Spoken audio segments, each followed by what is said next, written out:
bonjour à tous. Ce matin sur Actu Matin, nous allons reparler du budget général de l'État pour son exercice 2024. D'abord avec notre invité au téléphone, Jacques Degbé, journaliste spécialiste des questions d'économie. Il nous dira sa lecture des grands axes à retenir de cette prévision du gouvernement Patrice Talon. Puis nous allons continuer à nous interroger sur le comportement des acteurs politiques pendant le vote du dit budget. Basile Rossi du groupe parlementaire L'aide démocrate s'était abstenu, vous vous rappelez certainement. Il a avancé quelques arguments pour se justifier que nous passerons à l'analyse pendant nos débats. Bienvenue.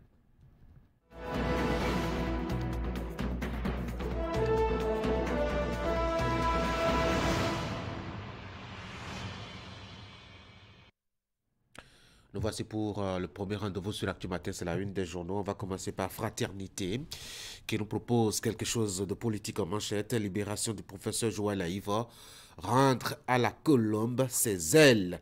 Le plaidoyer de 115 universitaires d'Afrique et du monde. Frais de participation au Hajj 2024, 3,5 millions de francs CFA maintenus pour les pèlerins béninois.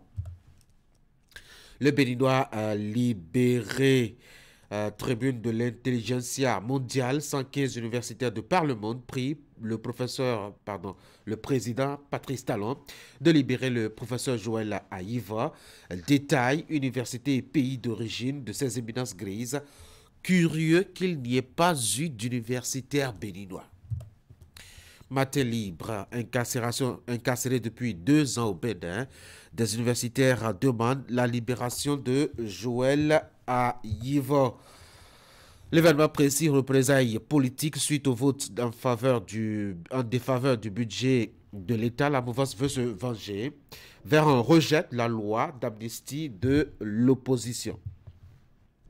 Le Soleil Bénin Info, décision contre toute attente de voter en faveur du budget de l'État 2024, jusqu'où ira Basile Rossi dans ses manœuvres. Les 4 vérités à faire office béninois des sports scolaires et universitaires à la criette, 2,6 milliards de francs CFA détournés à l'OPSU. Ah oui, et puis un deuxième titre qui pourrait vous intéresser, hein, notamment la une de 4 vérités, congrès extraordinaire samedi prochain. Au Palais des Congrès, l'UDBN prépare son retour en force sur l'échiquier national. Décryptage info, Hajj 2024, 3,5 millions à débourser par pèlerin béninois, 2300 candidats attendus. Le matinal Hajj 2024, à la page 2, vous lirez qu'il y a des innovations pour améliorer l'organisation. 3,5 millions de francs CFA pour participer, 2300 pèlerins attendus. Le calendrier vous est proposé par le journal, c'est le calendrier de délivrance des passeports. La boussole terrorisme au Bénin, de graves blessés et 2 militaires béninois tués hier à Caribama. La nation, pèlerinage à la Mecque, ce qu'il faut savoir sur le Hajj 2024. Nouvelle expression, trafic de devises, blanchiment de capitaux, trafic d'or et complicité, qui protège le plus puissant réseau libanais au Bénin. Le potentiel détournement de fonds à l'Office béninois de sport scolaire et universitaire OPSU, 2,5 milliards escroqués, une grosse panne des corps de contrôle. L'économiste, quinzaine nationale de l'emploi, l'ANPE, l'UAC engage des échanges autour de l'emploi et l'innovation. Le Figaro national, rejet du budget de l'État 2024 par les députés du Parti Les démocrates. Yahi Roudete faut preuve de mauvaise foi. Le Télégramme Hajj 2024, période des inscriptions et conditions de participation. Et nous voici de retour à la une de Fraternité pour la deuxième lecture. Libération du professeur Joël Aïva, rendre à la colombe ses ailes. Le plaidoyer de 115 universités d'Afrique et du monde. Frais de participation au Hajj 2024, 3,5 millions de francs CFA maintenus pour les pèlerins béninois. Et voilà donc, je dois dire ce qu'il faut retenir de la une des journaux. Ce matin, vous avez la manchette de Fraternité qui pourrait vous intéresser concernant justement le professeur Joël Aïva incarcéré depuis 2 ans maintenant. Il n'y a que 120 universitaires environ dans le monde se sont décidés à se mobiliser pour demander, faire un plaidoyer pour sa libération.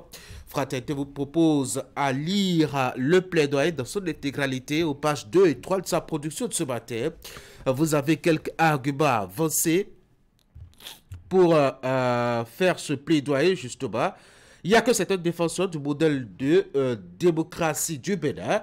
Le procès de son engagement politique et de la démocratie, le journal, en tout cas le plaidoyer est revenu là-dessus, rendre à la colombe ses ailes. Et il s'agit justement de faire retrouver à l'homme sa liberté pour son plein épanouissement avec son volet intellectuel.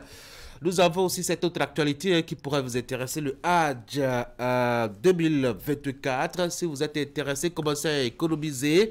Vous devrez débourser environ 3,5 millions de francs CFA pour y faire face. Le communiqué a été rendu public hier avec les autres exigences accompagnant tout cela. Et puis l'actualité, notamment footballistique avec le calendrier de la phase de groupe concernant la CAN 2024 qui est déjà disponible. Vous avez un match d'ouverture le samedi 13 janvier par exemple à 20h GMT, c'est-à-dire à 21h à Cotonou, la Côte d'Ivoire qui va jouer la Guinée-Bissau, la Côte d'Ivoire qui accueille d'ailleurs l'événement, hein, la Côte d'Ivoire qui se dit prête totalement en tout cas pour dérouler le tapis. Alors la baisse va continuer, je rappelle, le samedi 13 janvier prochain.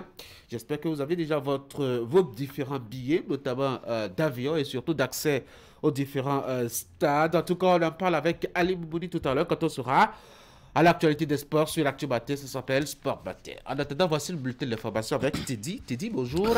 Bonjour Tanguy, bonjour à toutes et à tous. J'en parlais, hein, les journaux l'évoquaient aussi dans leur production, en tout cas en manchette ce matin.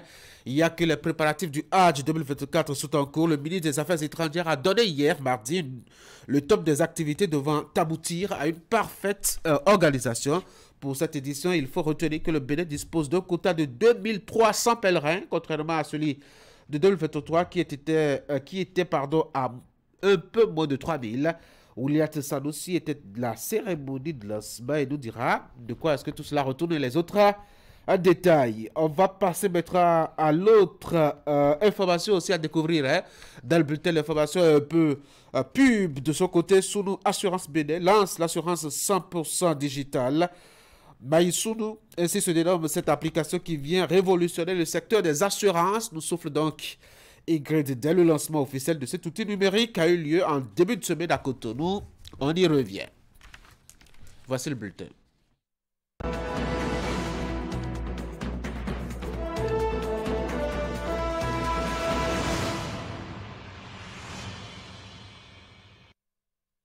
C'est l'information largement partagée ce matin par les quotidiens. Cela a commencé depuis hier. Hein.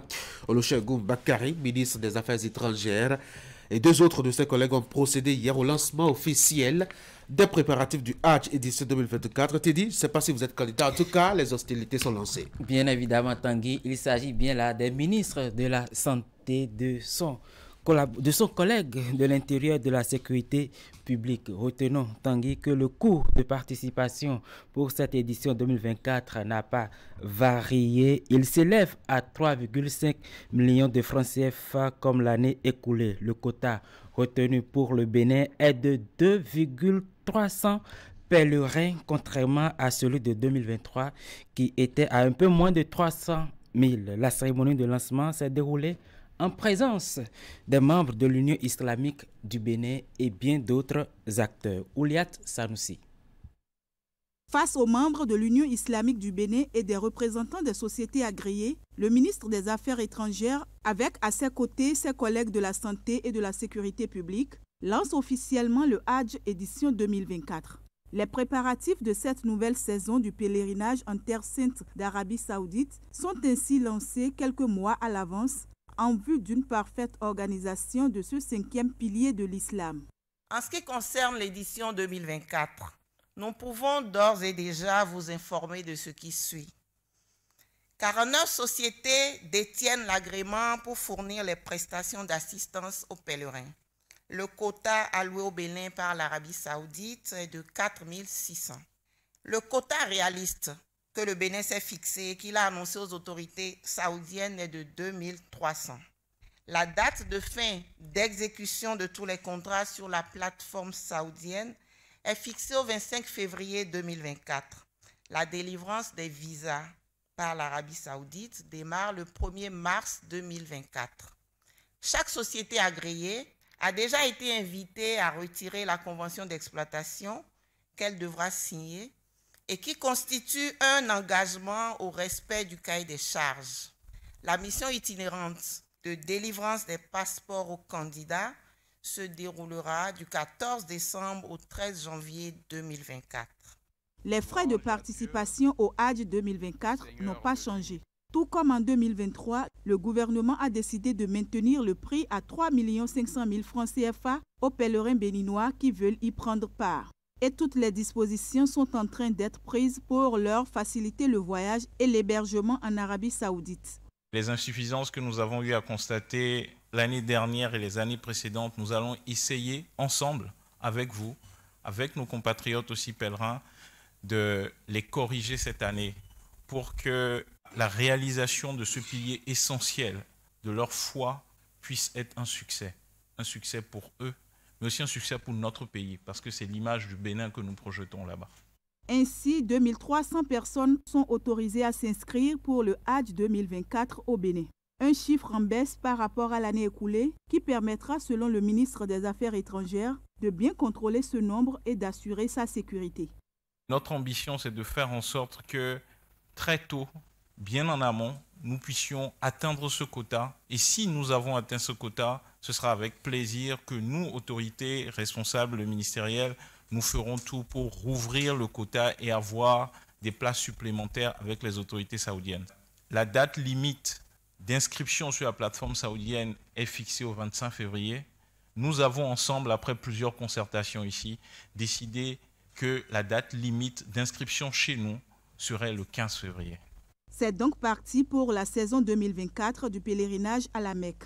Chaque partie prenante doit à cet effet prendre conscience de la responsabilité qui est la sienne en vue d'assurer à tous les futurs pèlerins un meilleur accomplissement du Hadj. À l'instant, Ouliat Sanoussi, on poursuit ce bulletin. L'Agence des systèmes d'information et du numérique a organisé ce mardi la 3e édition de la conférence des directeurs de systèmes d'information pour le compte de l'année 2023. Les discussions des acteurs concernés tournent autour de la thématique, la CDSI, nouveau format pour un meilleur impact dans l'écosystème numérique. Les travaux se déroulent à Cotonou. Clément Achare nous en parle.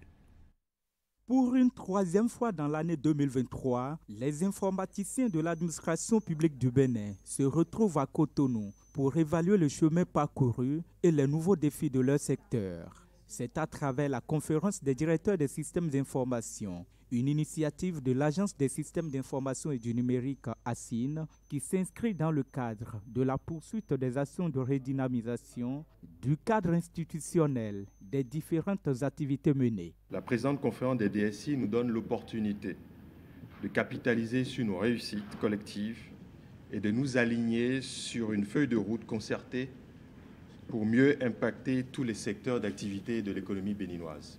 De même, nous poursuivons notre dynamique pour mettre en œuvre des projets d'aménagement numérique des territoires et stimuler ainsi les usages numériques.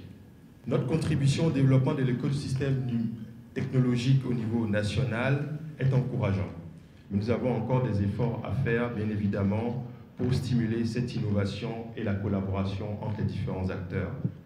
Et c'est pour cela que nous travaillons chaque jour à rendre plus résilient notre organisation et permettre une gouvernance encore plus efficace des projets qui permet d'assurer la pérennisation des investissements. La conférence des DSI nouveau format pour un meilleur impact dans l'écosystème numérique, tel est le principal thème de ce 3e numéro élargi à l'ensemble des DSI de l'administration publique. Grâce à cette séance, les acteurs ont passé en revue les limites qu'ils entendent solutionner pour plus de résultats. Cette activité des directeurs de systèmes d'information est aussi l'occasion d'élaborer un mémorandum sur l'organisation de prochaines conférences, mais aussi la création d'un cadre de réflexion et de concertation pour statuer sur les référentiels au sein de l'écosystème numérique du Bénin.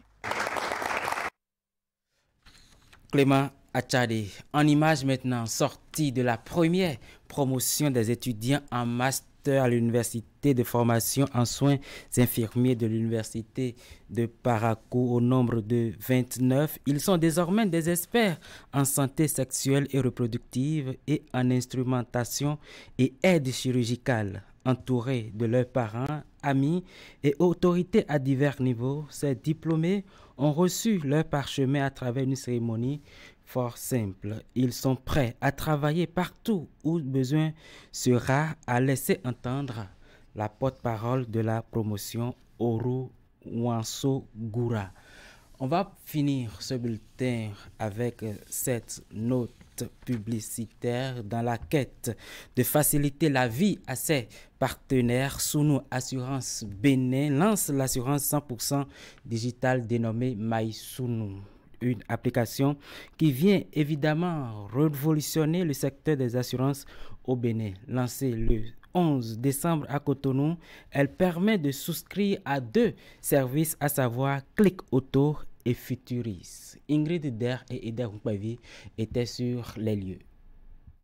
C'est un grand pas que vient de poser le groupe Sounou Assurance dans l'univers des assurances nationales et internationales avec le lancement de son nouveau joyau, MySounou. Sounou se réinvente à travers cette application qui permet de souscrire aux services Click Auto et Futuris. À ces services qui rehaussent la qualité des produits du groupe sont liés une panoplie d'avantages. MySounou est une plateforme qui offre aux clients un contrôle sur son contrat d'assurance. Il permet aussi bien de souscrire en ligne à un contrat d'assurance que d'y rattacher ses polices existantes et de les gérer. Tout ceci en ligne ou via application mobile, donc sans se déplacer. Il s'agit d'un livrable issu du vaste programme de digitalisation et d'amélioration de l'expérience client qui a été initié par le groupe Sounou depuis quelques temps. Présent dans 17 pays d'Afrique subsaharienne, le groupe Sounou Assurance comptabilise déjà 25 ans d'expérience. Elle compte 35 sociétés d'assurance et désormais 2 banques. Le Bénin est le 2e pays après la Côte d'Ivoire à accueillir l'assurance 100% digitale MySounou. La seule application interconnectée avec la plateforme Securoute lancée par le gouvernement pour la sécurité et le contrôle rapide sur les routes. C'est le lieu de féliciter les responsables à divers niveaux du groupe Sounou pour cette noble initiative qui honore le secteur de l'assurance au Bénin. Le marché de l'assurance, qui a entamé la réflexion pour permettre aux assurés d'être plus proches de leurs assureurs, mettra le pas dans les pas de Sounou afin qu'à l'horizon 2024, le circuit client du secteur de l'assurance soit entièrement digitalisé et mis aux normes de la modernité.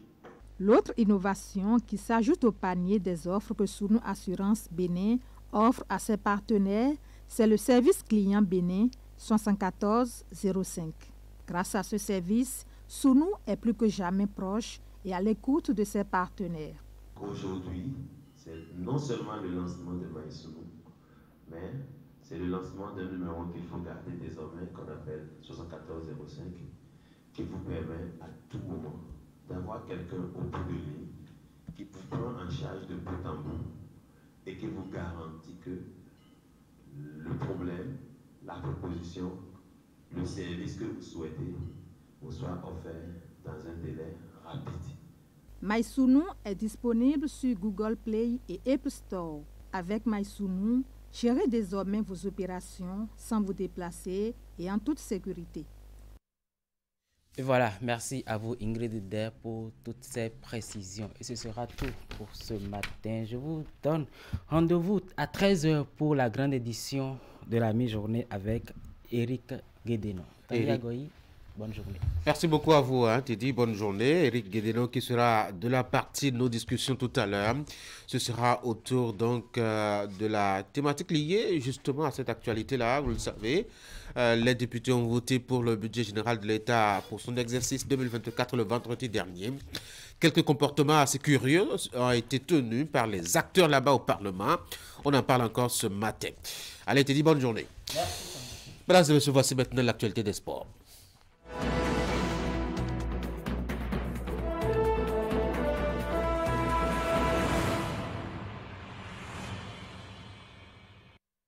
Ces derniers jours, le menu de Sport Matin sur l'Actu Matin est pratiquement invariable. Vous avez du football, mais vous avez aussi du handball, du football qui domine largement. D'ailleurs, le menu, Ali Boumouni, bonjour. Bonjour Tanguy. Et on va commencer par parler de cette grande messe mondiale. Planétaire, pourquoi pas. Oui, la coupe de l'UEFA Champions League. Allez, on était encore à une autre journée hier. Oui, c'était la sixième et la dernière journée de la coupe aux grandes oreilles qui se dispute donc du côté de l'Europe, la plus prestigieuse, si on peut dire, des compétitions au plan mondial. Et donc hier, pour ces explications, il y a des rencontres qui nous ont particulièrement intéressés, dont celle de Manchester United qui était à domicile lors de cette sixième journée face à l'équipe des Bavarois de Munich. Et donc, on s'attendait donc à ce que les Mancuniens essayent quand même de s'offrir un succès cette fois-ci, mais ce n'était pas le cas.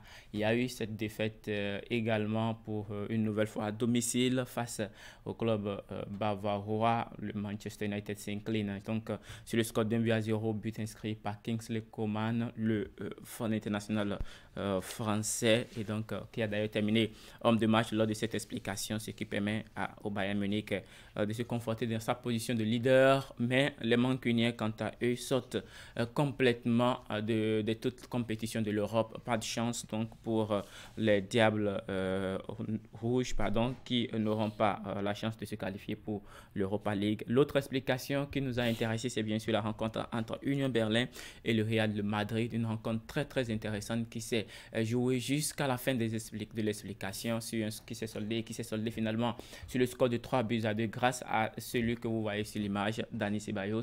Dani Ceballos qui effectuait, je dirais, hier sa deuxième titularisation au cours de la saison. Dani Ceballos permet donc à Manchester et au Real Madrid d'arriver à bout de cette formation sur le score de 3 en inscrivant le troisième but à la 89e minute de cette explication. Il faut retenir tout simplement qu'il y avait quand même quelqu'un qui pouvait entrer dans l'histoire. C'était donc Luka Modric qui allait devenir le joueur le plus âgé à avoir inscrit des buts lors de cette Ligue des Champions sur penalty, bien entendu, mais penalty qu'il a malheureusement manqué face à cette formation du nom Berlin. Luka Modric aujourd'hui est âgé de 38 ans, 93 jours, Tanguy, s'il vous plaît. Allez, on fait le vieillard sur le terrain. Et qui tient debout, c'est ce qui est curieux. Oui, ils sont nombreux aujourd'hui qui ont des âges avancés, mais qui tiennent debout. On prend dans la Première Ligue, par exemple, avec Ashley Young, qui avoisine déjà les 40 ans, avec ses 39 ans, latéral de Everton, qui est toujours en forme et qui continue toujours de jouer. Et donc, entre autres, on a vu aussi le vétéran Johnny Evans entrer hier après la blessure de Maguire.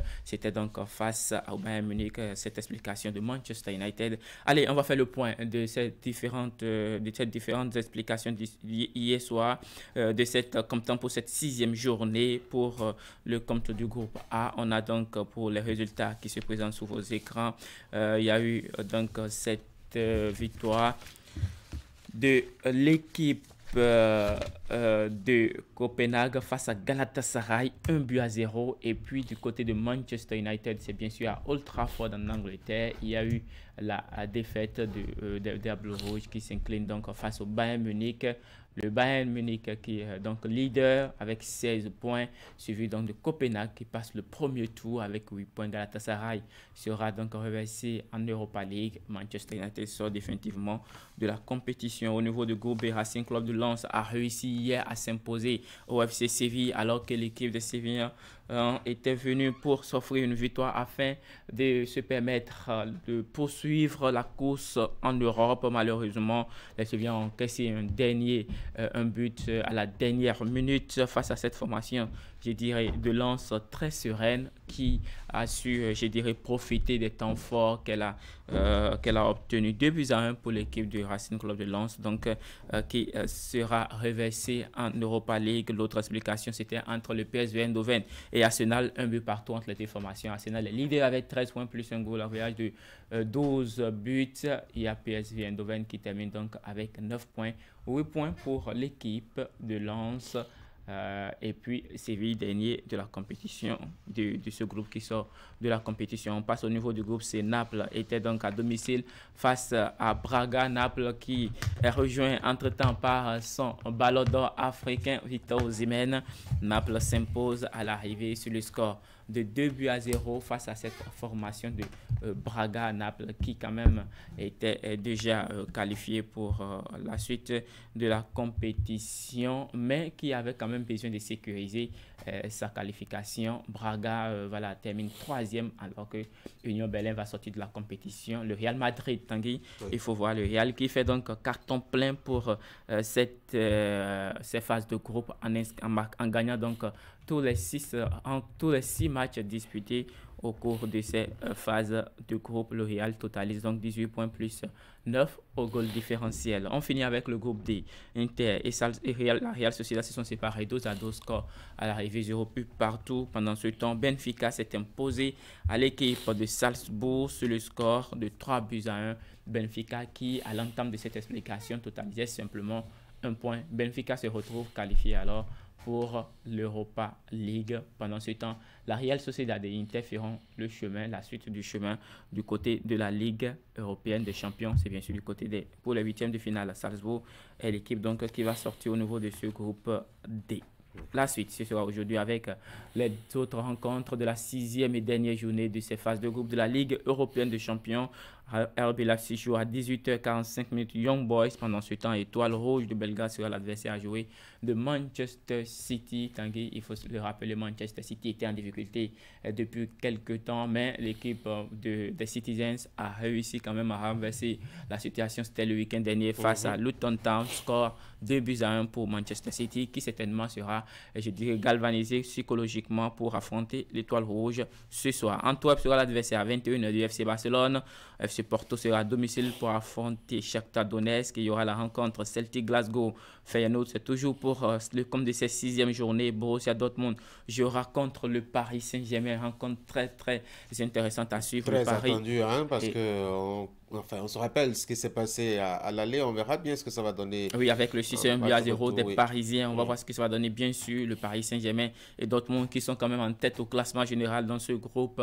Et donc, les deux équipes ont besoin de faire de bons résultats pour maintenir, sinon pour assurer. En tout cas, c'est un groupe homogène. Paris Saint-Germain jouera ce soir à Sanson, un attaquant, Ousmane Dembélé, lui qui a été, je dirais, le plus tranchant depuis le début de la saison du côté de Borussia Dortmund. C'est bien sûr quelques défenseurs qui sont en difficulté, blessés bien entendu. Atlético Madrid jouera à domicile face à l'équipe de la Lazio de Rome. Et pour finir, il y aura la rencontre Newcastle AC Milan pour le compte de cette 6e et dernière journée des phases de groupe de la Ligue européenne des champions. Voilà donc ce qu'on peut retenir pour ce qui concerne l'UEFA Champions League pour sa 6e et dernière journée des phases de groupe, notamment avec ces différentes sorties aujourd'hui. Allez, on va passer maintenant à d'autres actualités, notamment liées toujours au football. Oui, la récompense FIFA veut baisse. On parlait en début de semaine, on a cité ici les nominés pour cette compétition. On connaît déjà les tout premiers finalistes à l'issue des votes. C'est bien sûr au niveau des gardiens de but. Et donc, chez les dames, on aura Mackenzie Arnold de West Ham, Catalina Cole de Barcelone et puis Marie Epps de Manchester United. Voici donc les 3 gardiens de but qui sont finalistes pour ce trophée FIFA The Best. Au niveau des gardiens de but, chez les gardiens de but, on a Yacine Bonou qui est qualifié donc parmi les finalistes. Yacine Bonou, l'ancien gardien de but de FC Séville qui a été terminé meilleur joueur sinon de la meilleur gardien de la Liga espagnole actuellement à Al Hilal. Il y a également Thibaut Courtois, le gardien du Real Madrid actuellement blessé, et puis Ederson, le gardien de Manchester City qui a tout raflé la saison dernière. Et donc voici les 3 gardiens qui sont qualifiés au niveau des hommes. Il faut préciser que c'est donc le gardien de Liverpool, Alisson, et puis le gardien de Manchester United, André Onana, qui sont écartés au niveau de ce groupe. On va terminer, Tanguy, avec du handball. Handball et dire que les premières rencontres des quarts de finale ont eu lieu hier. Il faut voir donc l'équipe de la France qui s'est imposée à son adversaire 33 à 22. C'était donc la République tchèque, et donc l'équipe de la France compose son billet pour le prochain tour. De l'autre côté, ce sont les Pays-Bas qui s'inclinent face aux pays autres. Score 30-23 pour la Norvège qui aussi passe au prochain tour. On aura donc aujourd'hui la suite de ces explications, comme tant pour les quarts de finale du mondial féminin. La Chine affrontera à 18h le Chili. Et pour finir, il y aura la rencontre entre l'Islande et le seul représentant africain toujours en liste, le Congo, à partir de 20h30. Tanguy. On va prendre le rendez-vous. Ali Moumouni, merci beaucoup pour toutes ces informations sportives ce matin. On prendra les rendez-vous liés justement au match prévu pour ce soir. Vous êtes amoureux de football, certainement Paris Saint-Germain Dortmund vous intéressera. Ah oui. Allez, on va en rendre compte certainement demain. Bonne journée. Mesdames et messieurs, on va passer maintenant à la rubrique économie avec Jacques Degbé qui est déjà en ligne. Voici donc notre rendez-vous économie ce matin.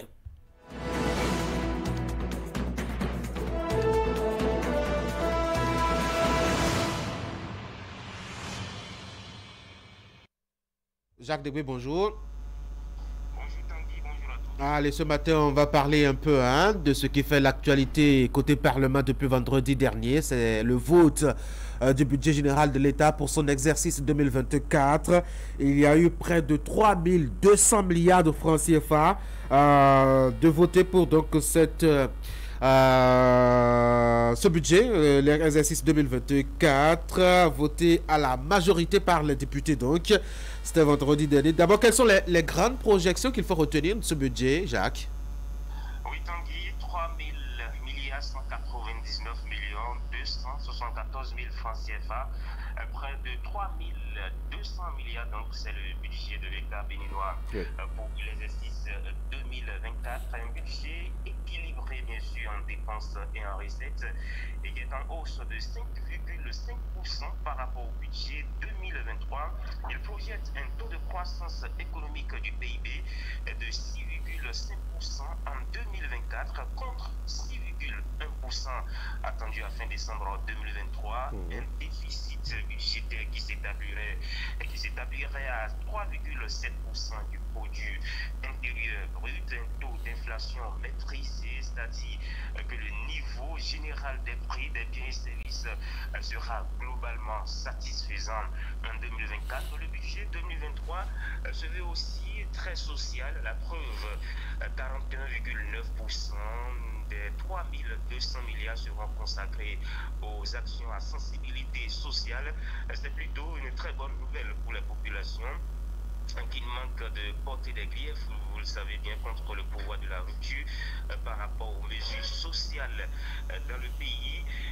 Du social, oui, mais il y aura aussi de l'économie dans la loi de finances 2024. En effet, le budget de l'année prochaine est porté par des orientations visant à accélérer la transformation structurelle de l'économie béninoise et à opérer une meilleure répartition de la croissance, la fameuse prospérité partagée tant souhaitée.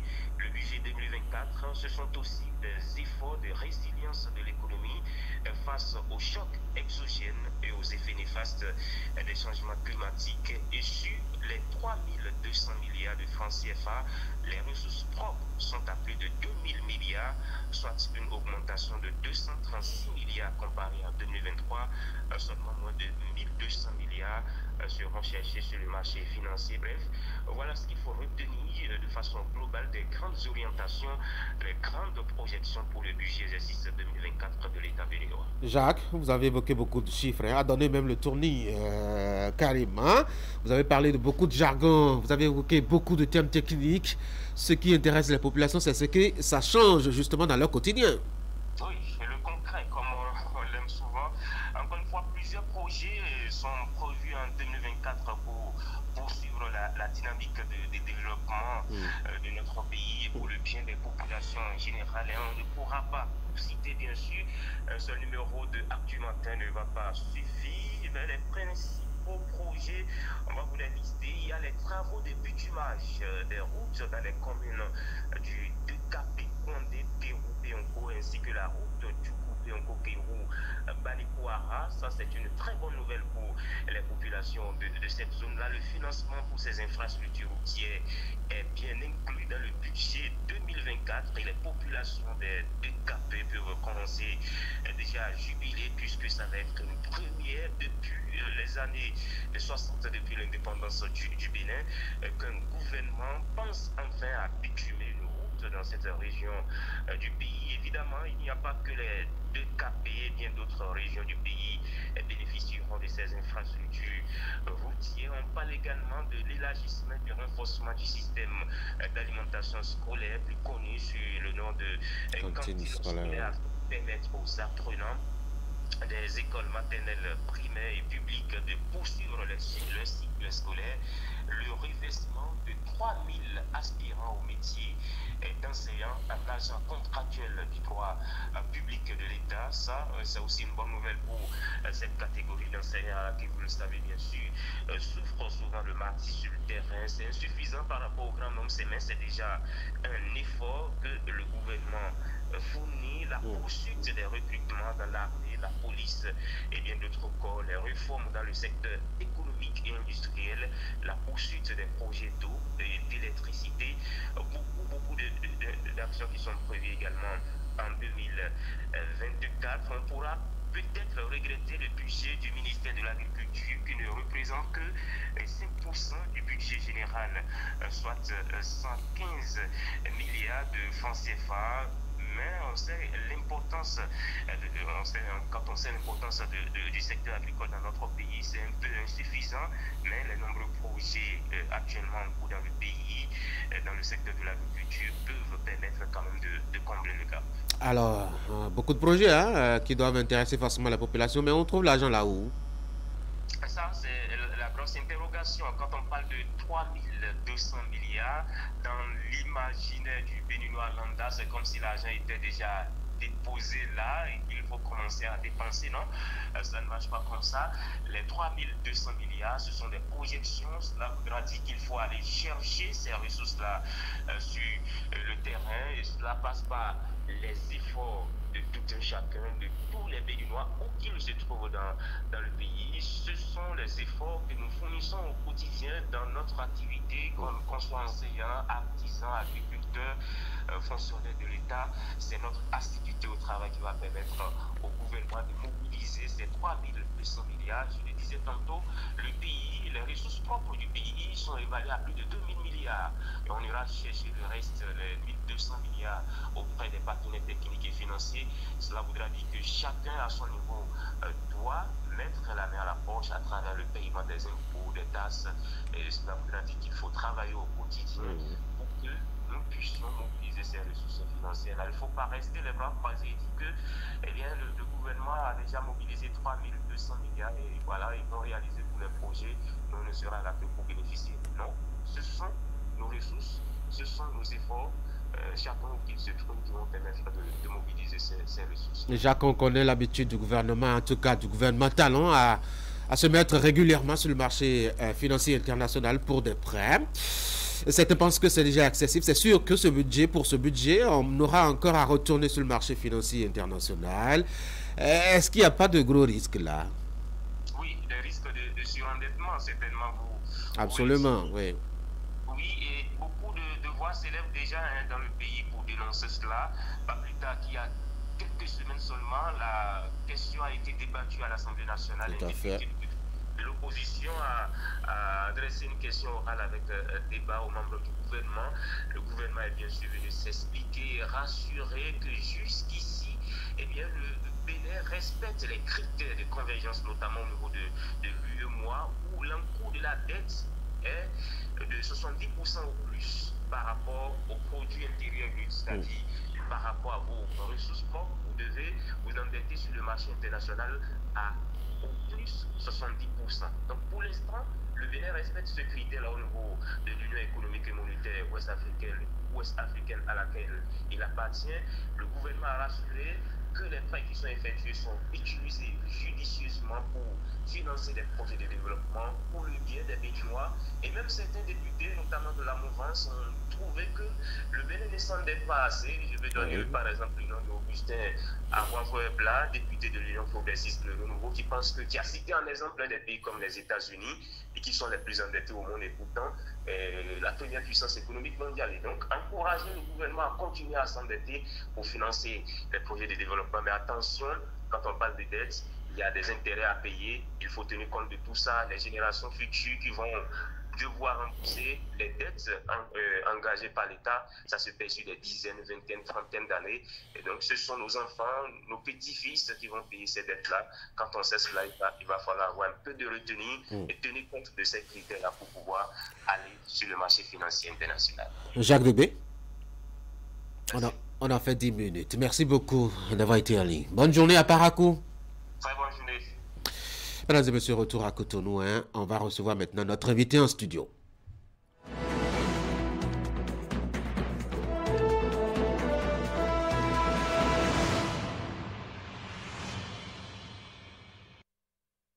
Ce matin, c'est Maurice Bemenou, président de l'ONG Alliance pour la protection sociale et le développement durable.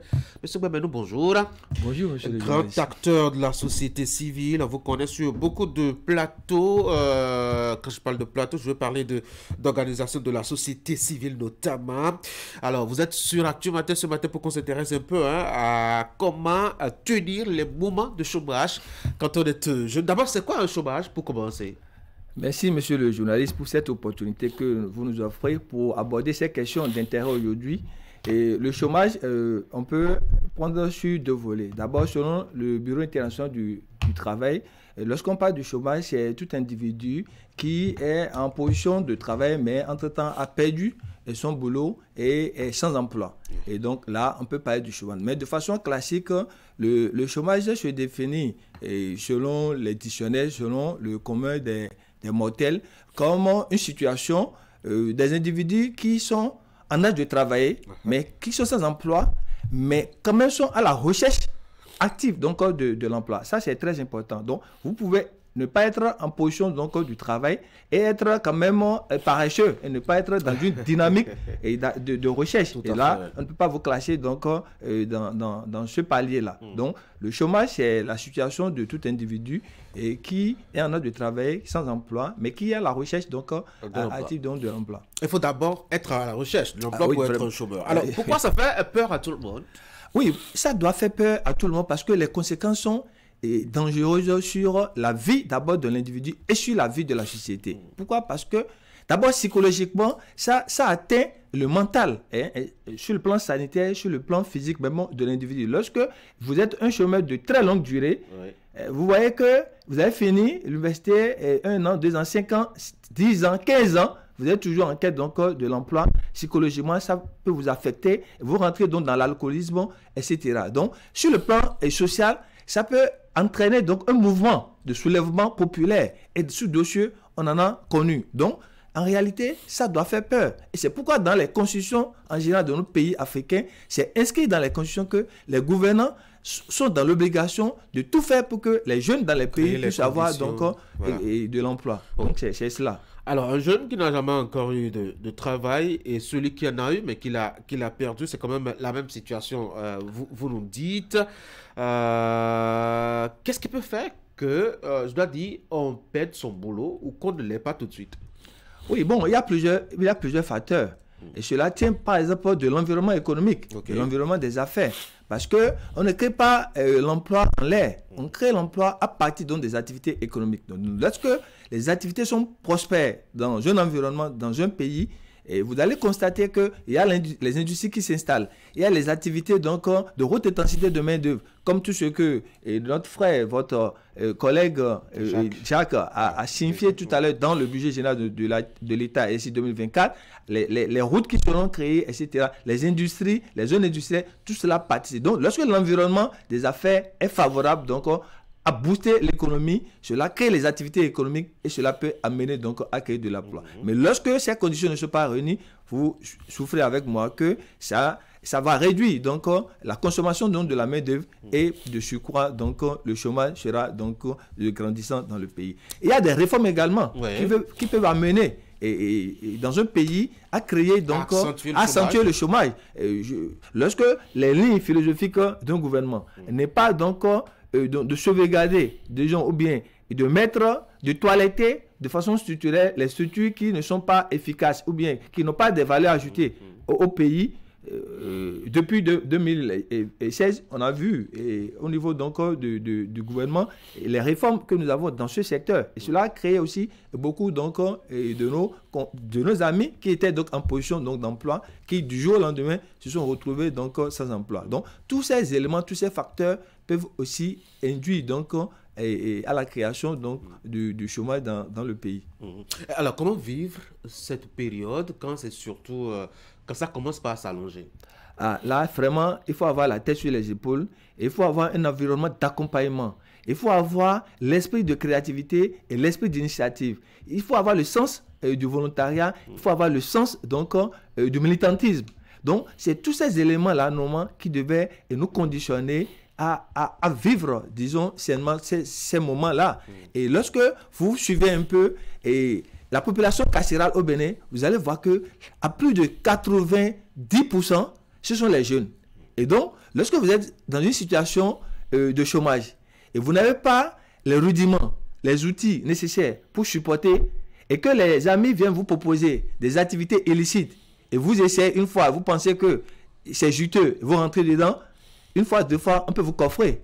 Et vous allez finir vos jours en prison. Donc, c'est un moment sensible dans la vie donc, de la jeunesse, de l'individu, de sorte qu'il doit s'intéresser à des informations, à tout ce qui est structure d'accompagnement pour quand même l'amener à avoir les informations sur le marché du travail. C'est ça, on appelle ça le système d'information sur le marché du travail, afin de savoir quelles sont les niches d'emploi, quels sont les secteurs porteurs, quelles sont les opportunités d'emploi que s'offrent. On a parlé donc du budget général de l'État 2024.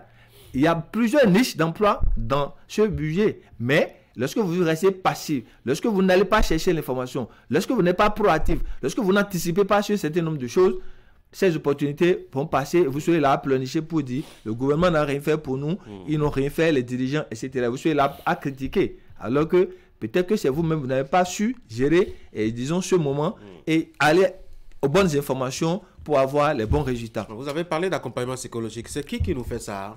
Oui, au fait, dans les pays sérieux qui se respectent, il y a ces dispositifs qui existent, même depuis donc, le système scolaire pour accompagner et disons la jeunesse à toutes les enfants, à toutes les étapes.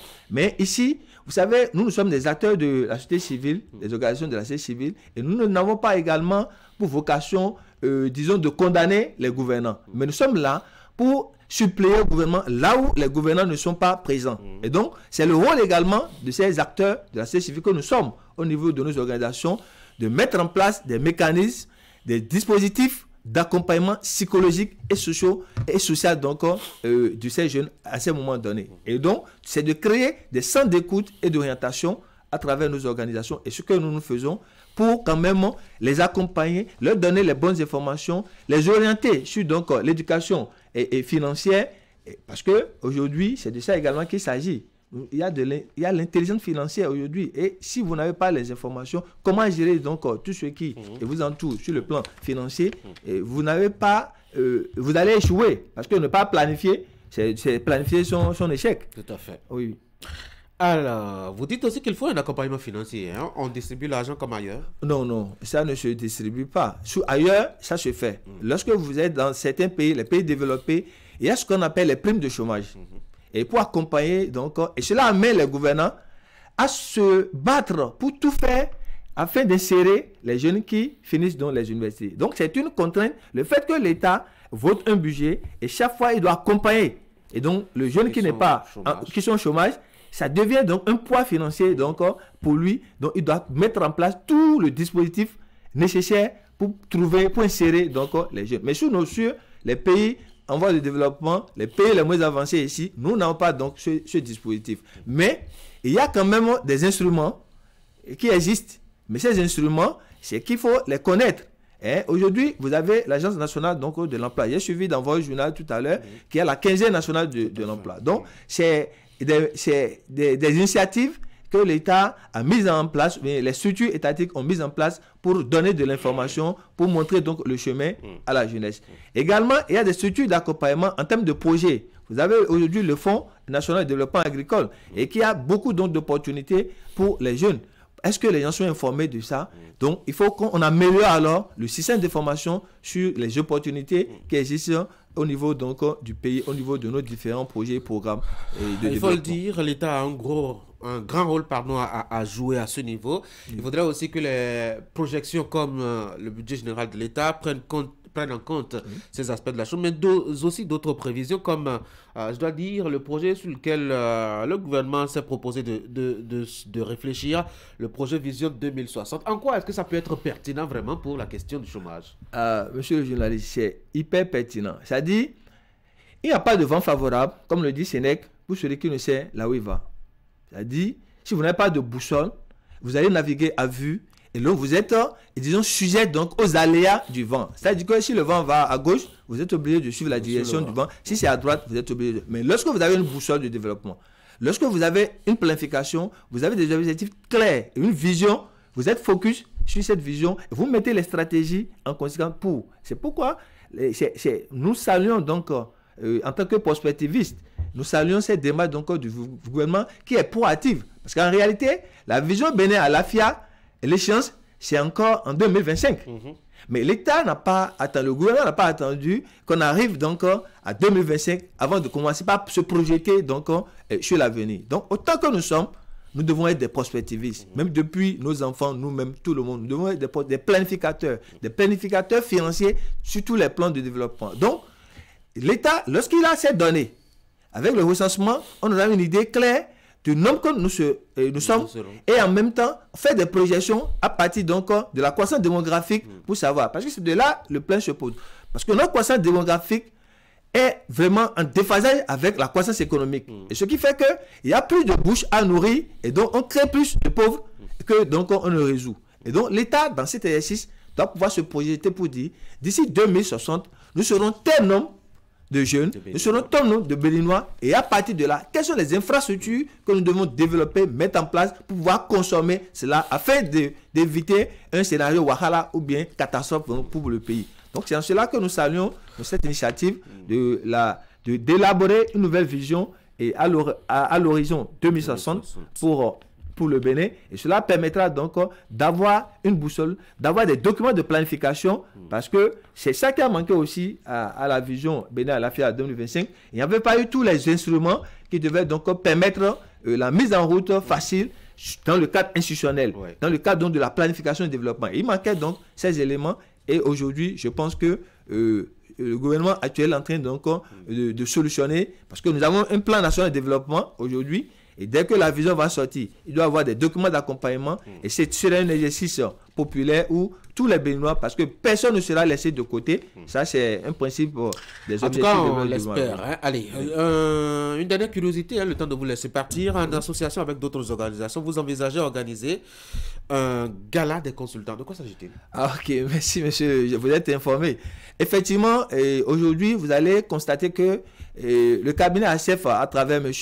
Emmanuel Baounou et moi-même, nous organisons des renforcements de capacités pour former des consultants. Parce que le pays a besoin quand même des intellectuels. Il y a des études qui doivent être réalisées dans nos communes, dans nos structures, pour booster le développement, pour élaborer des documents de planification. Et pour ce faire, il faut des gens qui sont formés pour. Et c'est ça que nous faisons depuis 3 ans. Et cette dynamique est en cours.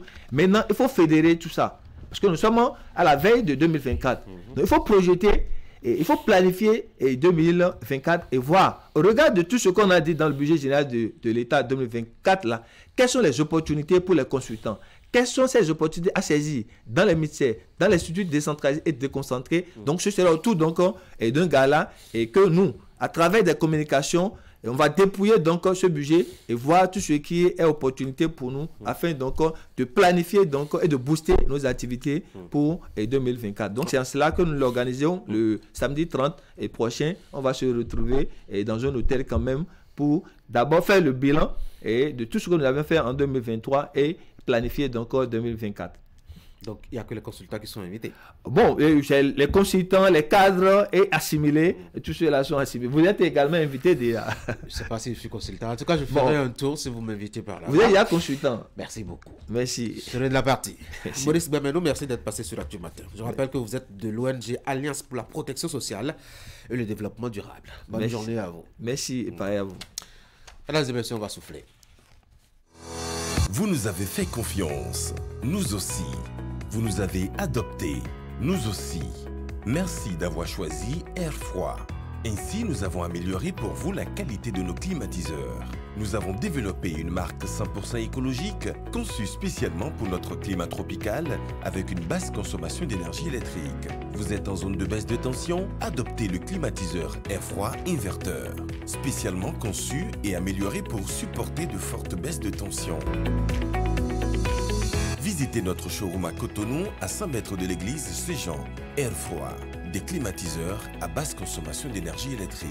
Contacte 61 17 63 77. Site web airfroidbenin.com. Bon, pour commencer. Les fêtes de fin d'année sont déjà sur Canal+. Quoi? Pour tout réabonnement à votre formule, nous vous offrons 15 jours à tout Canal+. C'est trop. Pour profiter de plus de 400 chaînes. Je vois que t'es potassé. De l'action. Pas cette tête, c'était marrant. On arrive à la fin.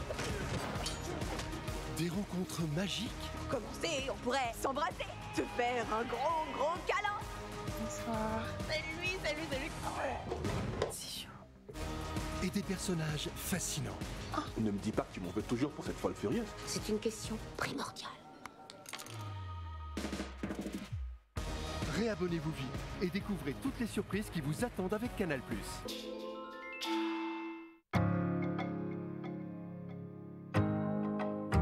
La légende raconte qu'elle constituait la garde rapprochée du roi. Les Amazones du Dahomey étaient de redoutables guerrières. Elles ne reculaient devant rien.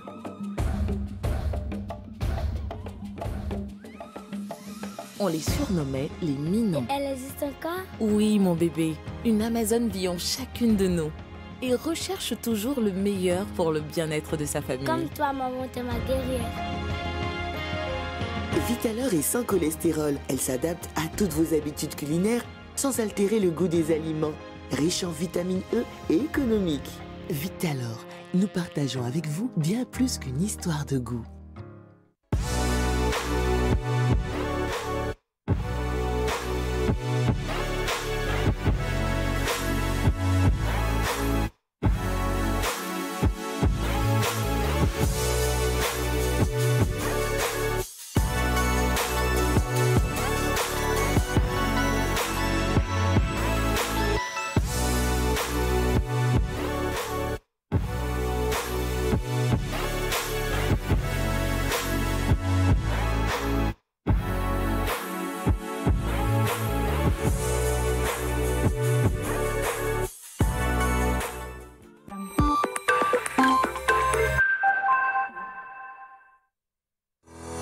Vous nous avez fait confiance, nous aussi.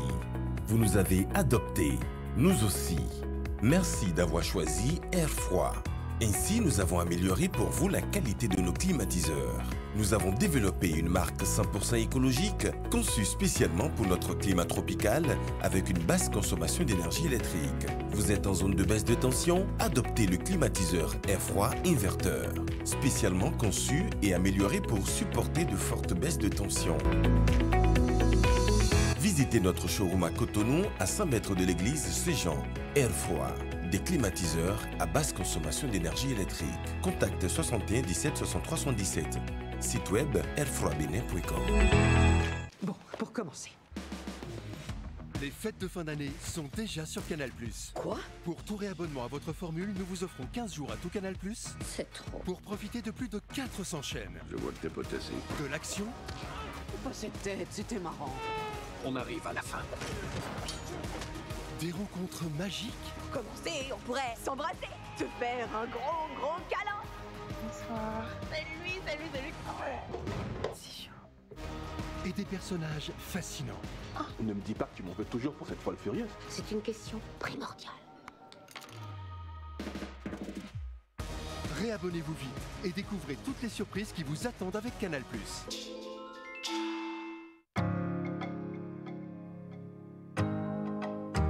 La légende raconte qu'elle constituait la garde rapprochée du roi. Les Amazones du Dahomey étaient de redoutables guerrières. Elles ne reculaient devant rien.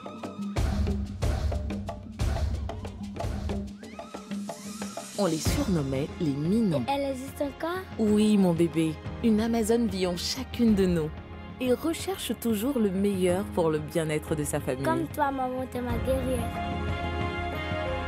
Vitalor est sans cholestérol. Elle s'adapte à toutes vos habitudes culinaires sans altérer le goût des aliments. Riche en vitamine E et économique. Vitalor, nous partageons avec vous bien plus qu'une histoire de goût.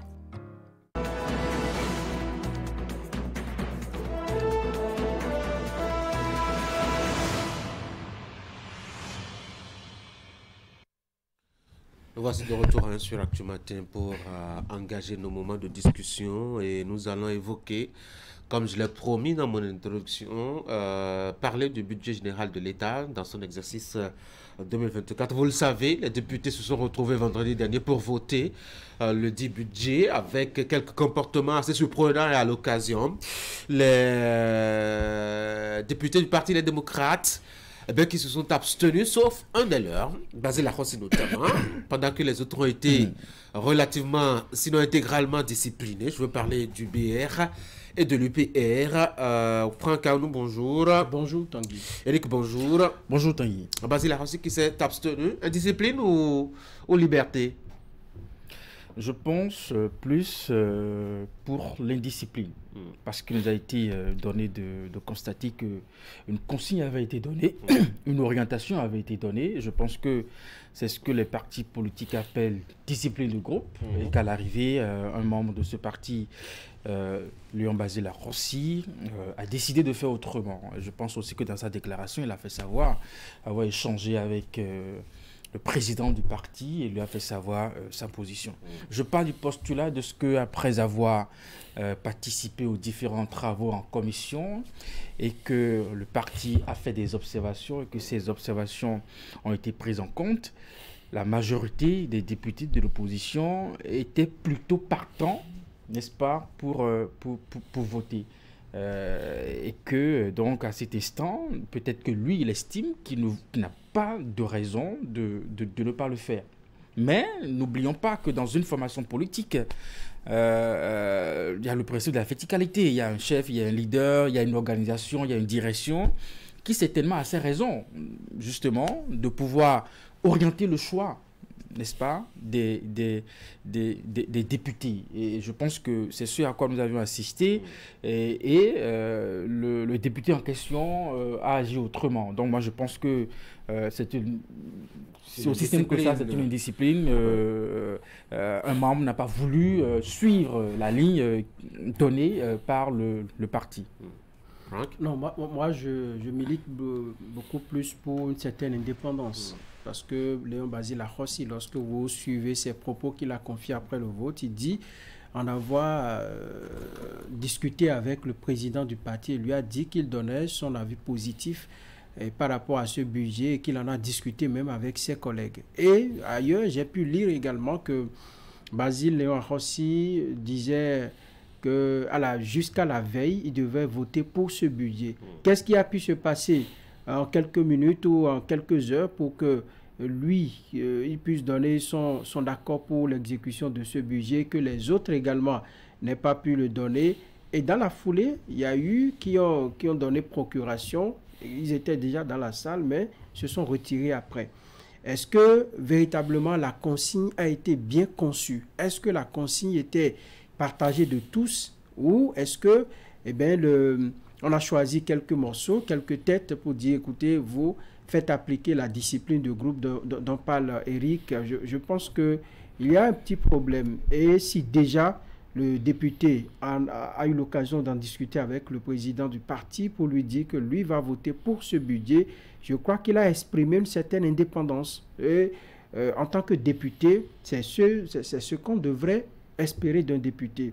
Il ne faut pas suivre tout de go disons, ce que le parti dit, lorsque vous sentez qu'il y a une certaine objectivité dans l'acte que vous voulez poser, moi je pense qu'il faut aller tout droit, il faut rester droit dans ses bottes et dire en toute indépendance son avis sur tel ou tel sujet. Et Léon Basile Rossi, comparé à bien d'autres députés qui sont en train de faire leur première expérience, qui sont très jeunes en matière d'expérience parlementaire, je crois que ce n'est pas un morceau à prendre comme ça et à manipuler. Et en le faisant, je crois que c'est une leçon pour tous les parlementaires et même, disons, au-delà, pour l'ensemble de la vie. Lorsque vous êtes dans une organisation, vous êtes dans une association de personnes et ce que l'on dit, ça ne vous agrée pas, ce que l'on dit, ça va contre les valeurs que vous défendez.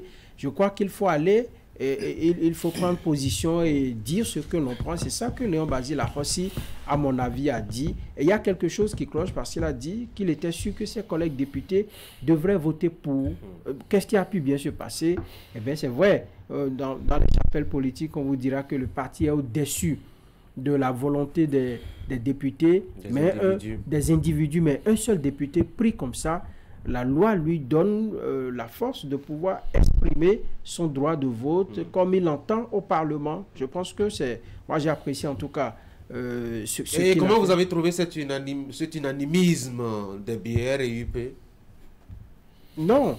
Si ça, c'est ce que je dis, si ça agrée ce que, enfin, les valeurs que vous défendez, ben allez, mais si par exemple on demandait à un groupe de BR ou bien de l'UP voter contre, et ils estiment que non, voter contre, ça ne les arrange pas, ou des députés pris individuellement estiment que voter contre, c'est pas bon pour leur base, c'est pas bon pour eux-mêmes, ils peuvent voter pour. Moi, je crois que c'est l'analyse que j'en fais. Alors Eric, vous parlez de discipline, mais quand même, c'est vrai, c'est un parti politique, mais il faut quand même qu'à un moment donné, je dois dire l'individu, je dois dire une voix quand même à exprimer dans le groupe. Cela n'existe pas, autrement il ne faut pas être dans une formation politique.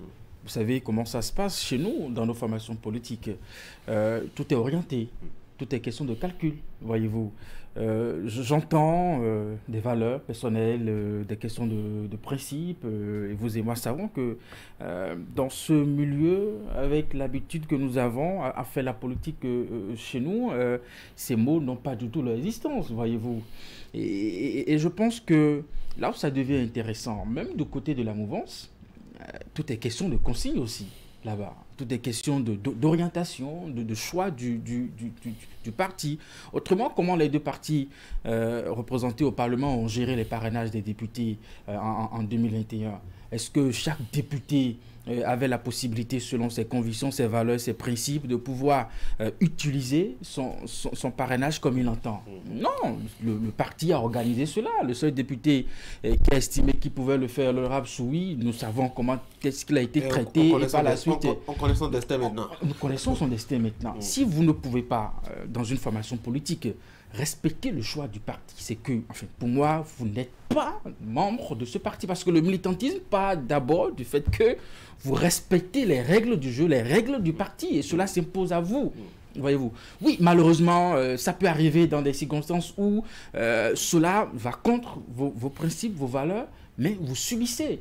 Qui ne nous dit pas qu'au niveau de l'Union progressiste, le renouveau, au niveau du bloc républicain, nous avons des députés qui ont bien avis, je ne parle pas seulement du budget, mais d'autres lois qui ont bien avis de voter autrement. Mais il se trouve que la formation a estimé que par rapport à ces enjeux, à ces objectifs, tout le monde doit pouvoir aller dans ce sens. Parce que ce faisant, quand on ne le fait pas, on fragilise le parti. Aujourd'hui, Basile Rossi nous donne aujourd'hui les raisons de ce qu'au niveau de cette formation politique, il y a des problèmes. Si un membre peut aller jusqu'à à ne pas respecter les consignes de ce parti, est-ce que d'abord la légitimité d'abord du président ne se pose pas aujourd'hui, Yahi, en tant que chef de ce parti? Parce que quand on dit j'ai échangé avec le président du parti, je lui ai dit ce que je veux faire et puis tout ça, est-ce que là on n'est pas en train de l'autorité, voilà, on n'est pas en train de remettre en cause le titre du chef du président, mais aussi des organes mis en place que soi-même on a participé quand même à élaborer, n'est-ce pas? Donc moi je pense que quand camp décide de suivre ses valeurs et ses principes et que cela doit fragiliser sa propre formation politique, ça pose quand même un problème. Et je suis sûr que ce n'est même pas un acte que du côté de la mouvance, on va encourager, parce que j'ai remarqué qu'on a été aussi très imprudent à encourager l'acte qu'a posé Léon Basil Rossi, parce que les députés de la mouvance eux-mêmes savent que dans leur formation politique, si il leur avait été donné de suivre une ligne de conduite, eux tous seraient obligés de le faire. Franck, bon, je sais que vous n'avez pas un parti politique, mais je veux bien imaginer que vous ayez un parti politique. En tout cas, vous êtes responsable ailleurs dans votre vie quotidienne. Vous imaginez en tant que responsable, vous donnez des consignes, il y a un de vos subalternes, de vos collaborateurs qui vous appelle, qui vous dit « moi je ne le ferai pas », il ne le ferait pas. Ben, là, ils ne sont pas en position de subalterne. Ce sont des militants, des gens qui ont décidé librement, hiérarchiquement, ils sont pas au même niveau. Qui ont décidé librement d'adhérer à un parti politique qui avait œuvré avant même l'arrivée de l'actuel président. Et lorsque vous sentez, lorsque vous êtes dans un groupe, et c'est l'exception d'ailleurs qui fonde la règle, lorsque vous êtes dans un groupe et ce que l'on vous dit comme conduite, cela, je le répète, cela ne colle pas à vous, vos principes, vous pouvez dire non, je ne le suis pas. Et moi, ce que j'ai admiré, si je m'en tiens à ses propos, c'est qu'il a eu la chance d'en parler avec le président. Ça n'est pas pour moi de l'indiscipline. Écoutez, ce que vous me dites là, moi je suis adulte, je jouis de mes facultés mentales. Si un adulte, il reste chef de famille. Non, je suis un adulte. Non, ce que vous me dites là... Il n'est pas plus adulte que les autres. Il n'est pas plus adulte que... Pardon, chacun fait... les autres députés du parti. Chacun défend sa position et comme il entend. Donc ce que vous me dites de faire là, moi je ne le ferai pas et voici mes raisons. S'il avait accepté tout de go en coulisses, lors des réunions, je veux voter contre et vient faire autre chose en plénière, moi je comprendrais. Mais vous me dites, Tanguy, faites telle chose. Je dis non, je ne le ferai pas parce que si il était donné même de faire des votes secrets, vous allez voir au niveau peut-être du parti Les Démocrates, beaucoup, ou même de la mouvance, des gens qui allaient voter pour ou contre. Et donc, lui, il a fait librement la face du monde. Moi, je pense que c'est au-delà de tout ce qu'on peut reprocher à cette attitude-là, à cette position qu'il a prise. Moi, je pense qu'il faut prendre son indépendance face à des consignes que vous recevez. On ne peut pas vous manipuler, on ne peut pas vous dire, écoutez, lorsqu'on vous tire, vous n'êtes pas une marionnette. Donc, lorsqu'on vous tire, venez par ici. Lorsqu'on vous pousse, allez par là-bas.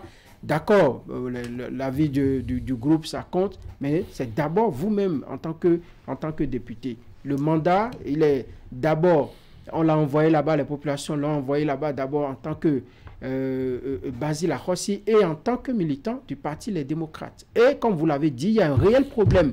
Déjà, si vous donnez des consignes, et les consignes, à mon avis, ne sont pas bien agencées, les consignes ne sont pas bien mûries pour faire l'unanimité, il y a problème.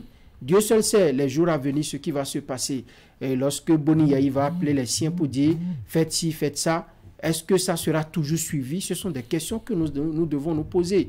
Est-ce que Léon Basil Rossi était véritablement le seul à vouloir voter pour dans le lot qu'il constitue au niveau du parti Les Démocrates? C'est une question qu'il faut également se poser. Donc, je pense que c'est une façon d'exprimer son indépendance et de savoir que le mandat législatif que les populations vous ont accordé, vous pouvez l'exprimer lorsque on sent que il y a des projets qui sont dans ce budget-là qui vont changer la vie des populations. Qu'on me demande d'aller contre cela, je dis non, moi je vais voter pour montrer ma bonne foi, accompagner les projets de développement. Parce que, n'oubliez pas d'où on est venu. Les gens ont fait des amendements, on a pris en compte, ils ont validé les rapports spécifiques en commission. Les débats étaient très conviviaux dans les commissions. On a fait des amendements, des corrections qu'on a pris en compte dans leur grande majorité. Et la veille, on vous dit, écoutez, dites que ce que vous avez signé là, que ce n'est plus bon. Je pense qu'il a dit non, et c'est non. Il n'est certainement pas le seul. Je pense que lui-même, il a fait savoir en disant nous étions prêts à voter le budget. Mais ce n'est pas salissant non plus pour les autres qui ont décidé de respecter la consigne du parti. En quoi est-ce que ça... Ils sont militants, ils sont membres de cette formation politique, voyez-vous, et ils acceptent qu'à un moment donné, n'est-ce pas, que le parti, en tant qu'organisation politique, dans laquelle eux-mêmes ils militent, puisse prendre le lead, n'est-ce pas, sur certains sujets, sur certaines questions. Et j'en connais pas de parti politique où ça ne se fait pas comme ça. J'en connais pas. Ça n'est pas une exclusivité, n'est-ce pas, du côté des démocrates, que face peut-être à un enjeu, ce que le parti estime que c'est un enjeu, de récupérer le lead, n'est-ce pas, et de faire en sorte que tout le monde puisse aller dans le même sens. Vous allez même parfois, même quand vous les sollicitez, ils vous diront « Ah, je veux d'abord prendre l'autorisation des responsables du parti. » C'est une question de règle. Et on s'en est plein ici. C'est aussi simple que ça. C'est aussi simple que ça. Parce que si nous allons assister à ça, parce qu'au niveau de toutes les formations politiques, chaque leader politique peut à son niveau prendre des décisions en fonction de ses principes, de ses valeurs, de tout ce qu'on peut évoquer, aucun parti n'existerait. Si nous estimons que Patrice Talon est le chef de la mouvance et que j'entends qu'avec les enjeux qui s'annoncent, il donne des consignes à ces formations politiques, je ne vois pas un acteur politique désobéir à ces règles. Autrement, qu'est-ce qui fait de lui militant de cette formation politique? Puisque avant d'être militant, c'est qu'il a accepté les règles de cette formation politique. Il a estimé que je peux faire avec eux. Et quand soi-même, je me demandais, Basile, quand le parti faisait l'option de porter Yahi Boni à la tête de ce parti, je suis sûr qu'il a voté et qu'il a donné son aval. Mais ce faisant, est-ce qu'il n'acceptait pas ce dernier comme étant celui qui doit pouvoir prendre les décisions au niveau de ce parti? Alors, pourquoi ne pas le faire? Encore que, quand on finit de faire tout ça, moi je pense qu'au niveau des démocrates, on doit pouvoir véritablement trouver la formule d'échanger. Moi, j'ai le sentiment que depuis les congrès, la façon dont les choses se déroulent au niveau de cette formation politique, ça va un peu dans tous les sens. Et puis, c'est pas bien pour l'image du parti. Oui, parlant justement d'image. Qu'est-ce que ça renvoie? Peut-être un parti divisé, un parti de liberté ou un parti de division, Franck? Qui est un parti qui, ma foi, si on y prend une opposition dans une opposition. Oui, c'est des démocrates, il y a un parti de démocratie. Et si on y prend garde, je crois que le parti est en train d'amorcer son explosion. Parce que nous sommes en train d'aborder un virage très important, un virage assez sensible. Et si Boni Yahi ne requiert pas davantage, disons, l'assentiment de ces militants, de ces ambassadeurs, de ces députés, de tous ceux qui sont membres du parti, et il veut agir en tant que le Boni Yahi qui avait dirigé des hommes quand il avait encore les gros moyens pour les maintenir, pour les avoir à sa solde, ou en tant que président qui était à la tête d'un parti comme les FCBE avant, il va se fouvoyer. Ça va être difficile pour lui. Vous savez, au niveau donc du parti Les Démocrates, je suppose l'exemple que Eric a donné, que Talon réunisse aujourd'hui ses députés et leur disent, mais moi je veux briguer un 3e mandat. Alors que constitutionnellement, on sait qu'il a fini 2 mandats et qu'il doit partir. Vous savez que des gens vont lui dire clairement, Monsieur le Président, moi, je ne suis pas d'accord. Parce que pour vous-même et pour nous qui vous soutenons, moi, je ne suis pas d'accord. Il y aura dissidence. Donc, lorsque la décision ou la consigne n'est pas bien discutée, on vient, on dit, bon, nous votons contre. Et quelqu'un dit, non, moi, je ne pense pas qu'il faut voter parce que le contenu du document, ça me plaît bien. Moi, je souhaite bien voter pour. Et qu'est-ce qui vous dit même que, connaissant les méandres, tout ce qui se passe dans le monde politique, qu'est-ce qui vous dit même que ce n'est pas une stratégie également pour voir comment les populations vont apprécier, pour voir comment telle ou telle les choses vont se passer, qui vous dit que ce n'est pas une stratégie de la part même des démocrates? On n'en a pas la preuve. Pour moi, c'est que la consigne n'a pas été bien discutée parce qu'on dit que jusqu'à la veille, ils étaient tous d'accord pour voter.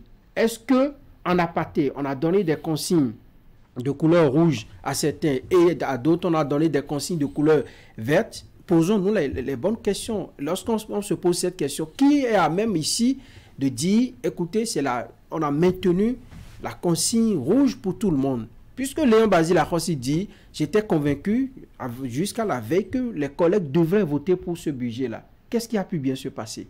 Si lui, il est rentré chez lui avec le sentiment, et il en a discuté avec le président du parti, que lui veut voter pour. Et de 3 heures peut-être, à l'heure à laquelle ils ont fini la réunion, et à 10 heures, quand ils ont commencé... Non, je conteste. En fait, ils se sont entendus pour voter pour. Puis après, il y a eu quelques tendances, il a eu des retours. Voilà. Basile Arrossi a eu des retours, il a appelé le président pour demander si c'est effectivement un vote contre. Le président lui a dit oui. En tout cas, pour ce que j'ai lu de sa réponse, et lui a servi, moi je vais voter pour. Je crois que c'est le niveau d'échange. Voilà, ça n'est pas bien. Et même dans on a dit qu'il faut voter pour, et après lui, il y a eu des tendances, et on a dit qu'il faut voter contre. Il a appelé le président. Et même dans l'hypothèse que pour quelqu'un, pour un responsable, je crois que c'est la conduite, la bonne conduite qu'il fallait tenir, parce que on s'est entendu sur quelque chose de départ. C'est pas après on doit appeler le président pour faire ci, pour faire ça. C'est pas bien. Et même dans l'hypothèse que cela soit le fruit d'une stratégie, qu'est-ce que le parti gagnerait? Parce qu'aujourd'hui, au niveau de l'opinion, nous avons le sentiment que c'est un parti divisé. On a le sentiment qu'au niveau de ce parti, les rapports sont tendus. Je ne vois pas qu'on ait pu concevoir une stratégie, n'est-ce pas, pour avoir au finish ce genre de résultats. Quand on élabore les stratégies, ça doit pouvoir renforcer l'union, la cohésion au niveau du parti. Aujourd'hui, c'est clair, il y a un malaise. Pas l'acte qu'a posé Basile Arrossi. Alors, faut-il sanctionner? Non, Franck?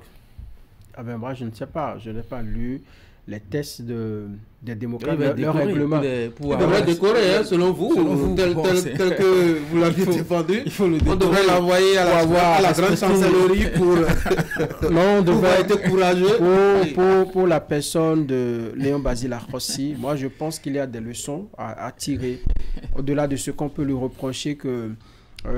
il n'a pas suivi la discipline du groupe, mais je dis, il faut avoir la tête sur les épaules lorsqu'on est responsable. Et lorsque vous prenez une décision, vous la maintenez et vous l'assumez. Il a assumé, il a dit, moi j'ai voté pour parce que j'en ai discuté avec. Ça, c'est de la constance que moi j'appelle cela. Parce qu'au départ, on nous a dit voter pour. Et à la dernière minute, on vous dit ne votez pas pour. Non, si je ne comprends pas très bien le sens de votre compte que vous me demandez d'apposer comme décision, moi je vote pour. C'est bien cela. Alors, si Franck est prêt pour que Basile Arrossi soit décoré, moi, on n'a pas besoin de... Il a exprimé son droit parlementaire. On va pas non plus l'amener devant les militaires et le fusiller, non? Moi, je milite pour une sanction. Parce que il a fait preuve d'une indiscipline, n'a pas respecté l'ordre du groupe, il a remis en cause l'autorité du chef du parti. Non, puisqu'il en a parlé avec le président. Je ne vois pas là où il a remis en cause l'autorité. Il dit au président, moi je vote pour. Parce qu'on en a discuté. Les gars devaient voter pour et ils ne l'ont pas fait. Imaginez 2-3 députés qui ont dit au président, moi je veux voter pour. L'autorité du président, il est fragilisée. Alors que c'est vous-même qui l'aviez élu président. Non, ça veut dire que... Si vous n'êtes pas d'accord qu'il soit président, démissionnez. Non, ça veut dire que le président n'a pas suffisamment consulté. On a dit ça une fois à Rosine Vieira-Souglou. Quand, à un moment donné, quelques membres du parti remettaient un peu en cause ses décisions, ses choix, sortaient de la Renaissance et allaient créer votre parti. Tranquillement. Oui, il aurait pu adhérer. Ne soyez pas surpris peut-être qu'on ait quelques dissidences au sein du parti.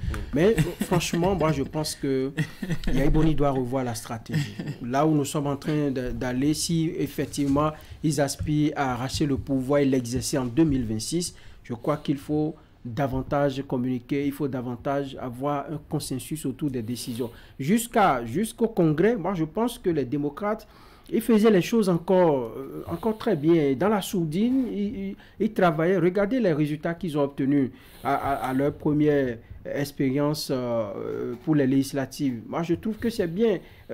Aujourd'hui, il y a beaucoup de tensions, il y a beaucoup d'étincelles. Ah oui, de tensions? Non, enfin... Chez les démocrates? Non, je veux dire, il y a beaucoup de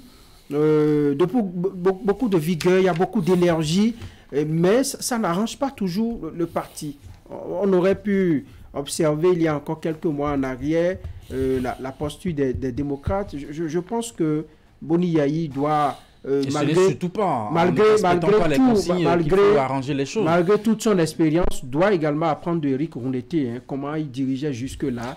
On les voyait travailler dans l'ombre, travailler en sourdine, et puis ça marchait. Je pense que... J'espère qu'il ne va pas aller prendre des notes chez Eric Condé pour à la fin, au prochain congrès, commencer à couler des larmes comme Eric Condé. Alors, sur le sujet, moi j'ai deux ou trois avis, deux avis notamment. Moi je ne suis pas surpris par rapport au comportement de Basile Arrossi parce que quand on voit un peu le parcours politique de l'homme, il nous a habitués à ce genre d'acrobatie. En 2009 déjà, il refusait, il jetait la figure de Boni Yayi qui ne voulait pas être nommé ministre. On se rappelle très bien. Bon, maintenant je ne sais pas qu'est-ce qu'il fait à flirter maintenant avec celui dont il ne voulait pas être le ministre. Mais là même n'est pas le cas le plus illustratif. Le cas le plus illustratif, pardon, c'est le cas de 2015. Il était encore, je crois, avec l'Union fait la nation, qui avait donné une consigne claire, tout le monde, sauf Zinsou. Vous vous rappelez pour qui Basile Arrossi a voté? Donc, enfin, je pense que l'homme est toujours dans sa dynamique. Et c'est possible que, toujours avec les démocrates qui continuent toujours à faire dans ces solitudes, dans ces actes solitaires et dans ces visions solitaires, on ne va pas lui en vouloir. Chacun fait comme il peut, sa politique. Bon, maintenant... Ça permet également à Boni Yayi de découvrir davantage ceux avec qui il a affaire et de peaufiner d'autres stratégies, de savoir comment les convaincre sur les décisions que lui, en tant que président du parti d'opposition, doit prendre. Tenez, il avait avancé le même argument aussi en choisissant Zinsou en 2015. Il disait qu'il en a discuté avec les responsables. Il en discute toujours, il prend toujours cette précaution. Il dit ce qu'il a fait, il le fait et il assume. Bon, moi, je pense qu'il avait même plus de raisons de ne pas poser cet acte. Parce que vous savez que le parti sortait déjà, je dirais, d'une crise. Après la rencontre avec le chef de l'État, vous avez vu c'est parti dans tous les toute la critique que le parti a eu. C'était vrai, vraiment. Il aurait pu tout simplement analyser un peu entre il y a 2 semaines arrière et puis la semaine du budget. Bon, si je pose encore cet acte, ça va encore exploser à la figure du parti. Et puis après, aller gérer le reste à l'interne. Parce que vous l'avez dit, ils sont d'abord députés, mais après tout, c'est d'abord le parti qui a porté leur candidature. Il ne serait pas élu s'il n'était pas sur la liste de cette formation politique. Et les gains de cette formation politique, ce n'est pas lui seul en tant que personne. C'est tous les militants de cette formation politique. Bon, maintenant qu'aujourd'hui, avec cet acte, le parti se retrouve à nouveau dans une autre crise. On parle de division, c'est tendu, vous l'avez dit, il y a du chaud. À qui ça profite? Ni à lui, ni aux autres membres du parti.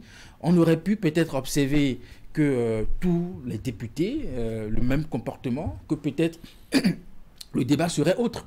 Vous avez vu, quand dans l'opinion on aborde ce sujet, mais c'est quel genre de parti? Pendant que d'autres votent pour, d'autres votent contre, ils ne sont pas sérieux, ils ne sont pas sincères. Il faut que Boni Yayi questionne son leadership.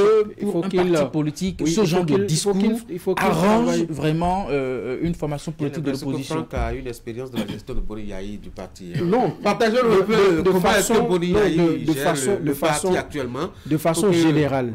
Parce que dans les arguments avancés par Bruno Arrossi, je n'ai pas entendu quelque part dire, bon, Boni Yayi tel qu'il gère vraiment, il ne m'a pas consulté. Enfin, je n'ai pas vu ça. Donc, on ne peut pas dire tout go aujourd'hui. Oui, c'est la gestion de Boni Yayi qui a fait que Basile Arrossi a voté comme ça. D'ailleurs, même, Boni Yayi lui a permis de discuter avec lui.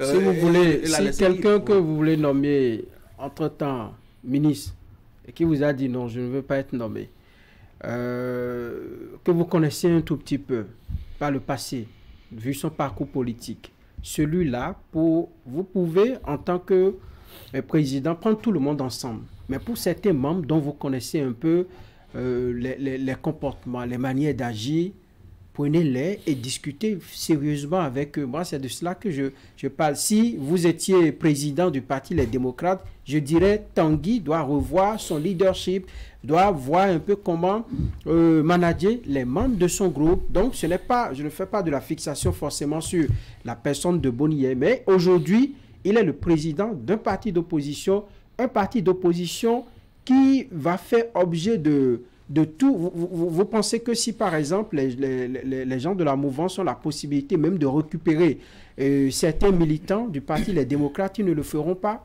Donc, c'est un parti qui doit se consolider davantage. Et pour y arriver, moi, je pense qu'il faut véritablement discuter, prendre chaque membre individuellement. Quand vous les prenez, sur tel flanc, je peux avoir de lui ce que je veux. Sur tel autre flanc, il peut ne pas suivre mes consignes. Et donc, en discuter avec eux, avec chacun des membres pour tirer ce que vous voulez d'eux. Mais si vous devez prendre chacun dans un gang ensemble et les traiter de la même façon, vous n'aurez pas toujours les résultats. Et la preuve, pour ce vote-là du budget, on a constaté que celui-là qui a dit non, moi je ne vote pas contre, et il a voté pour ce budget. Et ne soyez pas peut-être surpris que pour d'autres questions à l'avenir, pour d'autres débats à l'avenir, que d'autres personnes prennent peut-être le contre-pied, et ce sera pareil peut-être dans la... Vous savez que la vie d'un parti politique ne se limite pas au vote d'un budget. Mais quand le moment viendra où peut-être c'est Basile Arossi qui aura besoin de la mobilisation du parti, qu'est-ce qui va se passer? Si aujourd'hui les autres mamans ont le sentiment qu'il les a tourné le dos, le moment aussi viendra où il n'aura peut-être pas forcément le soutien de ce parti dans une autre situation donnée, voyez-vous. Et c'est tout ça qu'il faut mettre en perspective aussi dans l'action politique qu'on veut poser, et éviter que les choses soient toujours ramenées à la personne des gens. Mais plutôt, aujourd'hui, la dynamique voudrait que nous ayons de grandes formations politiques, que ce soit du côté de l'opposition comme du côté de la mouvance. Et ce n'est pas des gens de comportement, n'est-ce pas, qu'on doit pouvoir retrouver dans des grandes formations politiques. Allez, les gars, on a prévu de discuter de la COP 28. J'avoue que le sujet, ça traîne depuis... Absolument, mais on peut le vider. Mais là, il est déjà 8h33. On peut le vider en quelques mots. Oui, on y va. Ça traîne, ça devrait finir depuis, ma foi, hier. On joue les prolongations toujours. On n'a pas vraiment communiqué à la fin. C'est toujours difficile, avec les acteurs politiques, avec les nations, avec les États, d'avoir une position conciliée qui favorise la protection de la planète. C'est quand même curieux, ça, Franck. Oui. Non, je pense que c'est un point positif pour moi. Parce que quand vous allez à de telles rencontres, et les positions sont diverses. Lorsque vous avez les pays, par exemple, du Nord et les pays du Sud qui participent, on sait que c'est les pays les plus industrialisés, par exemple, qui émettent beaucoup de gaz, qui détruisent la planète. À côté d'eux, nous avons les pays qui n'émettent pas, mais également qui participent, qui sont signataires de cet accord de Paris de 2015 et sur le climat. Quand vous avez ces gens les autres voudront forcément défendre, les uns et les autres voudront défendre leur position, mais lorsque les discussions achoppent, cela voudra dire qu'on recherche le juste milieu.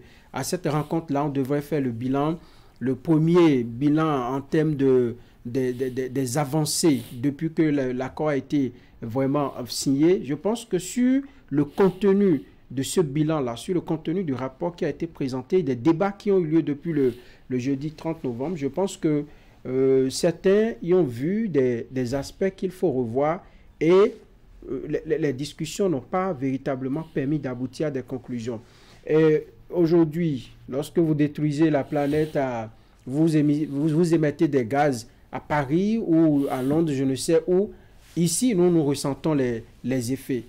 Plus personne ne peut dire avec précision, les pluies commencent à tel mois et finissent à tel mois, alors que par le passé, on pouvait vous dire, les pluies commencent de tel mois et finissent à tel mois. Aujourd'hui, ça n'est plus le cas. Donc, lorsque vous allez à ces rencontres-là, il faut défendre véritablement les positions pour aboutir à de nouvelles perspectives, ce que vous devez faire à l'avenir. Je pense que si les discussions achoppent, ça veut dire qu'on a pris conscience des enjeux sur le climat, et on est en train de véritablement discuter pour que chacun puisse prendre ses responsabilités, parce qu'il s'agit là de la responsabilité de ces pays-là qui émettent véritablement des gaz qui détruisent la couche d'ozone. Eric, je pense que c'est une COP de plus, sans que les participants n'aient véritablement obtenir ce qu'ils voulaient. C'est pas moi qui le dis, c'est les partisans de la sortie des énergies fossiles, qui est donc même le nœud de cette conférence. Le document provisoire qui a été élaboré n'a pas justement de tout le monde. De tout le monde, parce que ils auraient souhaité avoir une programmation de la fin des énergies fossiles, ce qu'ils n'ont pas eu. Et donc pour eux, c'est que c'est un document qui est resté en deçà des objectifs, n'est-ce pas?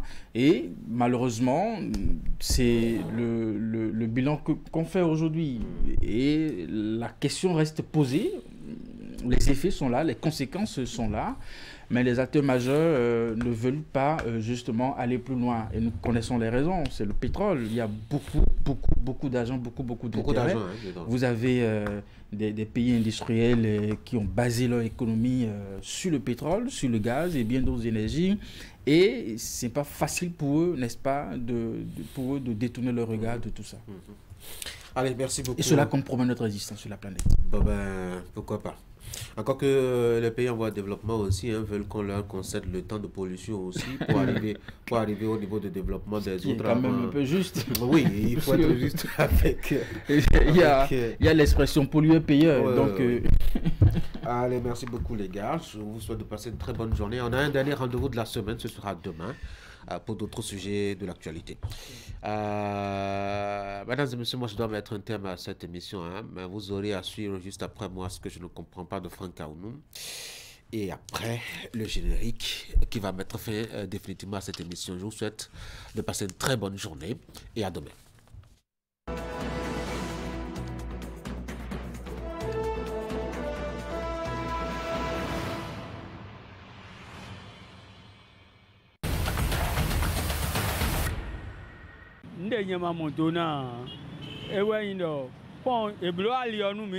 Ce que moi je ne comprends pas, c'est que la passerelle a été installée pour que nous les piétons l'utilisent. Mais il y a certains qui s'entêtent et préfèrent traverser la voie. Ce faisant, ils sont exposés à divers risques.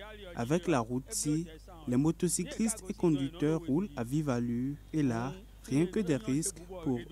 Ce que je demande à mes concitoyens, c'est d'utiliser la passerelle pour qu'on n'assiste pas à des désagréments pour qu'on parle de bilan en cette fin d'année. Ce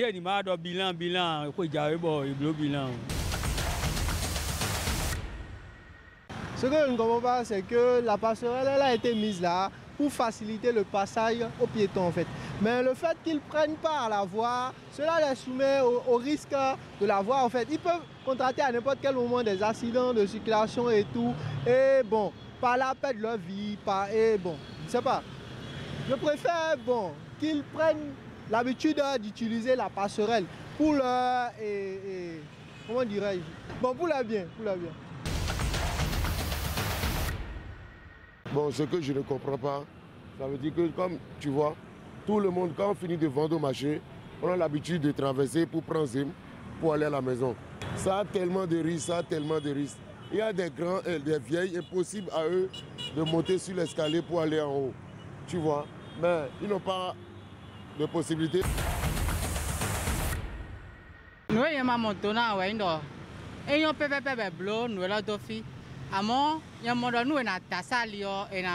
Ce que moi je ne comprends pas est qu'il est certes bien que la passerelle a été installée ici, mais traverser la voie est plus rapide pour les piétons que d'emprunter la passerelle. Ceux qui veulent acheter juste à côté sont obligés de regarder à gauche et à droite et de traverser rapidement. Ce ne sont que les personnes âgées qui cherchent à utiliser la passerelle, mais les jeunes choisissent l'option de traverser la voie.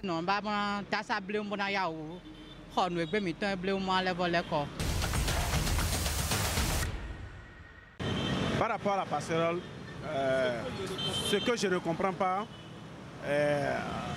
passer en haut est un peu lent que de traverser. Par exemple, maintenant, je pouvais passer en haut. Mais avec mon appel que je suis en train de faire, la pression que celui qui m'a envoyé d'aller acheter quelque chose au marché là, c'est à cause de la pression que je me suis traversé maintenant rapidement. Ce que je ne comprends pas, c'est l'installation de la passerelle qui est juste là. Et puis les piétons, au lieu de l'exploiter, ils la laissent pour traverser la voie. Franchement, je ne sais pas s'ils sont conscients des risques auxquels ils sont exposés. Parce que Et il y a tellement de risques, notamment les accidents et autres. Donc, il faudrait qu'on exploite le bien qu'on nous a installé au lieu de prendre des risques inutiles.